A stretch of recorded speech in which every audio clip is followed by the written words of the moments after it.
Olá, gente peregrina! Olá, gente membresina! O título desse vídeo poderia ser Atendendo a Pedidos, mesmo quando equivocados. Eu vou atender a um pedido do Everaldo Carvalho sobre a possível influência do mundo persa no Islã. Mas vamos à pergunta dele, porque eu a responderei em conformidade com a pergunta. Everaldo Carvalho, 6644, já respondi a questões do Everaldo certamente, porque eu lembro desse nome. Necromante, uma questão. Você diz que a facção dos fariseus deve ser formada por indivíduos persas. Não. Eu disse que a facção dos fariseus expressa um conteúdo que, em expressiva grandeza, mais da metade do que tudo que um fariseu ensina é de conteúdo persa, é zoroastriano, e que a própria palavra fariseu é a mesma palavra para persa. O F e o P em hebraico são a mesma consoante, é o P. Então, fariseu é PRS e persa é PRS. Mas eu nunca disse, ainda que possa haver contingentes originalmente persas no grupo, que os fariseus são persas. Não, eles expressam um pensamento judaico que é de origem e natureza e identidade persa, zoroastriana. Bem como cita as contribuições dos persas ao arcabouço teológico dos abramitas, judaítas e israelitas no período pós-exílico, posteriores ao cativeiro babilônico, a exemplo da dicotomia entre o bem e o mal, um Deus exclusivamente bom e uma entidade que representa e encarna o mal e demais maniqueísmos. Pergunto, e em relação ao Islã, é possível didatizar a contribuição persa para a teologia maometana, sobretudo aos xiitas e sufistas? Bem, Everaldo, tem um problema gigantesco, tem 1 milênio de problema nessa questão. Vamos ver se conseguimos imaginar sem que projetemos imagens na tela. Pense um ponto no meio da tela. Esse ponto é o ano primeiro do cristianismo, tá? O ano zero. Nós temos antes de Cristo, depois de Cristo. Então, no meio da sua tela está o ponto zero.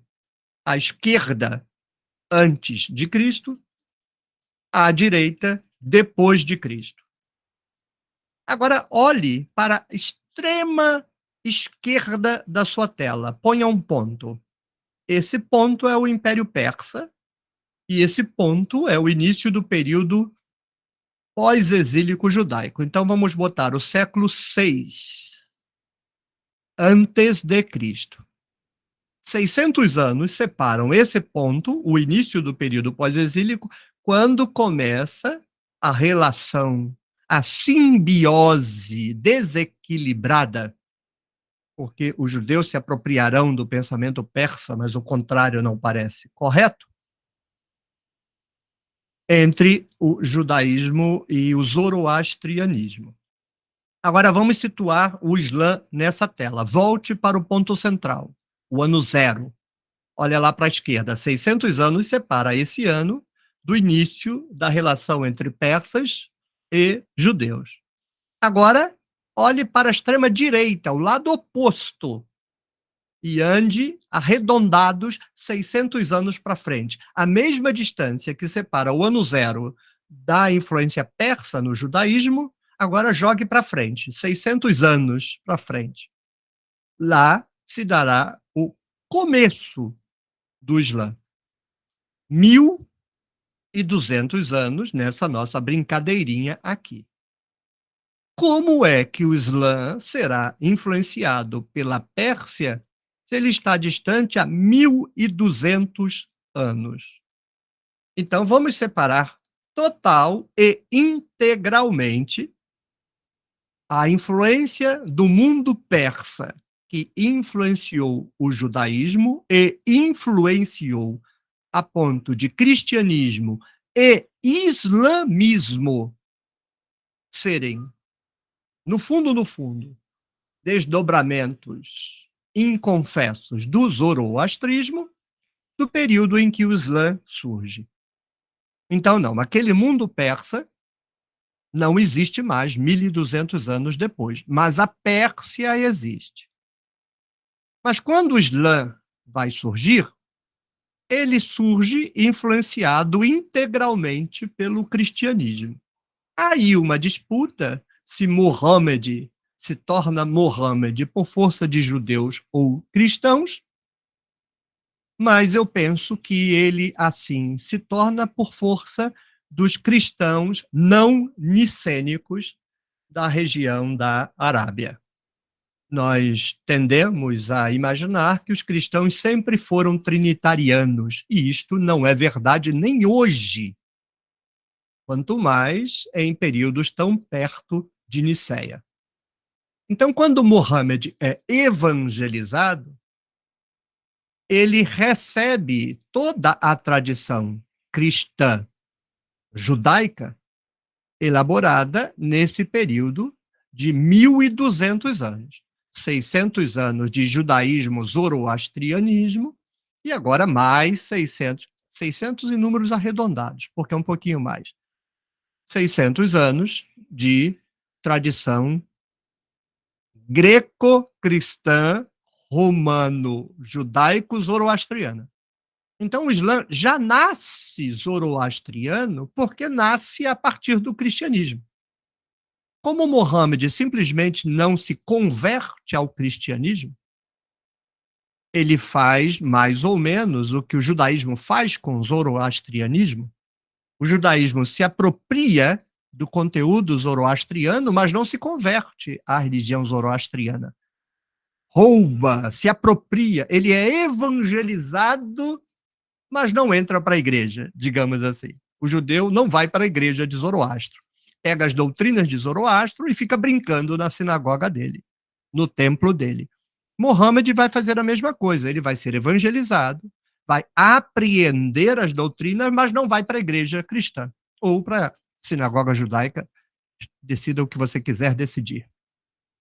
Ele se apropriando desses elementos que já estão embutidos de 75% de conteúdo zoroastriano, ele vai criar a própria religião dele. Como imediatamente ao surgimento do Islã, o Islã vai se converter num processo geopolítico de conquista ao mesmo tempo geopolítica e teológica das regiões, inclusive as regiões da Pérsia, a Pérsia passará a influenciar ao Islã, mas muito mais ser influenciada pelo Islã, porque toda aquela região se tornará islâmica com o passar do tempo. Então, sim, num sentido completamente diferente da influência persa no judaísmo 1.200 anos antes, porque o judeu vai lidar com a Pérsia como um povo escravizado, inferiorizado, humilhado pela Babilônia, será libertado pelos persas, mas se manterá como escravo do império. O judeu era escravo do imperador. Judá é uma província da Pérsia. Judá perdeu a autonomia. Então, como os judeus lidaram com os persas? Como os crentes do Brasil fundamentalistas lidam com os Estados Unidos? Tem orgasmo. Jesus, eu olho para a bandeira dos Estados Unidos e vejo Jesus. Ou seja, a relação do judeu com o Império Persa é uma relação de subserviência, de gratidão, em certo sentido, mas de subserviência. Quem tinha o polo de dominância no processo era o Império Persa. No caso do Islã, isso vai se inverter, porque o Islã vai conquistar os espaços todos. Então, os povos persas, a cultura pérsia, será encampada pelo Islã. E o Islã será o polo de dominância. Por outro lado, a cultura resultante do encontro da grande e tradicional cultura persa com o Islã vai fomentar transformações extraordinárias ao Islã e à Pérsia, e lá será o polo de divulgação de luzes, mundo afora.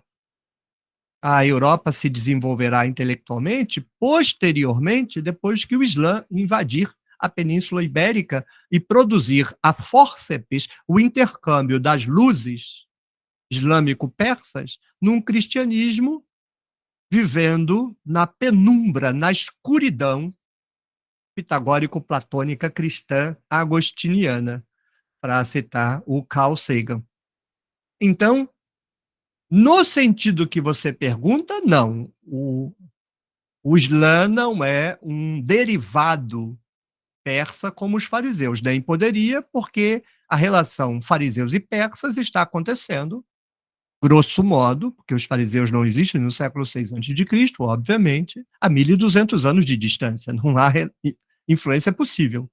Mas, como o Islã foi parido pelo mundo cultural judaico-cristã e acabará conquistando o mundo persa, como até hoje o Irã, o Iraque, são países árabes, islâmicos, que estão justamente na região persa. O Irã é a Pérsia, se vocês não sabem. A Pérsia é o Irã. E é muito engraçado, porque os Estados Unidos, que se vende como representante de Jesus da Terra, é zoroastriano até a próstata, mas diz que o Irã é o eixo do mal, o que não faz a ideologia e o desrespeito à sua própria história.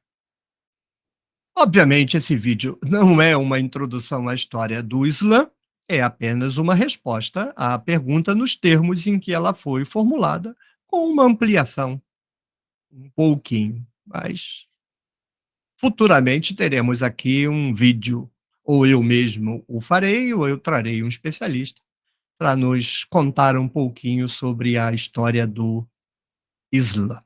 Por enquanto, ficamos assim. Se você gostou, deixe o seu comentário, compartilhe o vídeo com sua rede de contatos, torne-se membro do Clube de Membros da Tenda do Necromante. Tchau, tchau, até o próximo vídeo.